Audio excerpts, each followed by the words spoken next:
Welcome back to another scripting tutorial. Today we're going to be talking about variables. Okay, variables is very variable. What are variables? What are variables? Well, basically variables are like, you can call them like little boxes that store data inside of them, okay? So for example, let's say I had a variable named 3, right?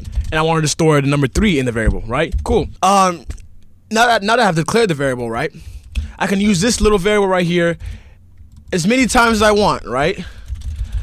Without having to literally manually type out the number 3. Okay, this can be very useful for like storing data from the player, or like storing stuff like, I don't know, like damage or something like that. I don't know. For example, to show that this works, I'm gonna do 2 print statements. We're gonna print out 3, and we're gonna print out 3, right? If my logic is correct, this should both print out 3 because 3 also stores number 3. Okay, let's see that works. Look at that.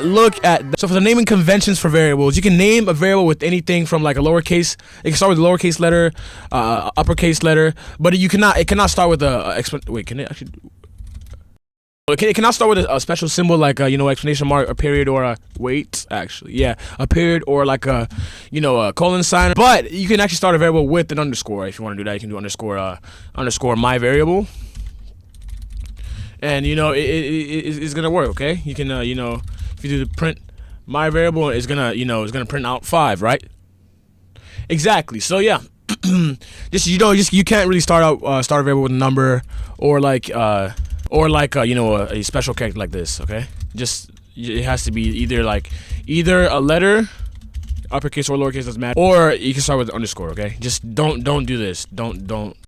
Yeah, so they can store different data types, like you can have a variable. Oh no, don't do that. Oh yeah, you can also it's the most worst tutorial ever.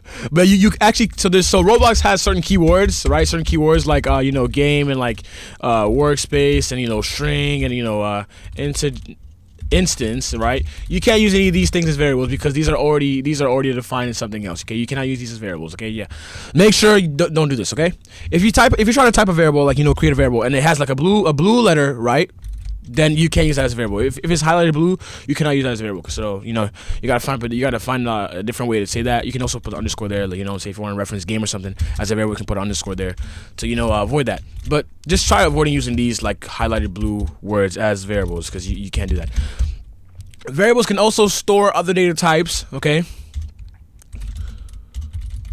My variable, nice. You can store other data types like numbers. You can do letter. You can do strings. Right, you can also store you can also store like I said, numbers, strings. You can store boolean values like true or false. You can store objects. Okay, so for example, let's say I make a part, right? Now this is my new part. Okay, I made the part. I clicked the thing there and I made the part, right? And then the part is inside the workspace, right? Okay, let me delete let's not delete the base plate. So the part is here, right? And I wanted to use this part to do something, right? Instead of me going and always doing workspace, workspace dot part, dot size equals 3, or like workspace, and then workspace dot part dot transparency equals 2, equals 1. Instead of me doing that over and over, which will still work, of course. No, it wouldn't. Sizes use vector 3. I'll explain those different video. But yeah, instead of me doing that, what I'm saying. Oh, I'm dumb. Vector 3 dot. Okay, so yeah, instead of me, where the hell did it? Oh, okay, that's what happened. It probably like just flung it inside of. Okay, if I see, look, if I were to just do this, right, and then what on earth? Oh, I'm actually stupid. So it's right there because it's transparent. We made it invisible. I am actually very. But yeah, instead of doing that, you can just literally make a variable called my part, or whatever you want to name it, equals workspace, my workspace dot part, right? And then you can do my part dot size equals dot size equals vector 3 dot new, because that's how you change, that's the thing for sizes, right? Like that. And you can do the same thing, my part dot transparency equals 0.5. We're making it like halfway transparent. And now it's gonna do the exact same function as it did with, you see, you can kind of see through it. It's kind of see through now, and it grew, right? So yeah, You can also store you can store instances and variables. You can store things like I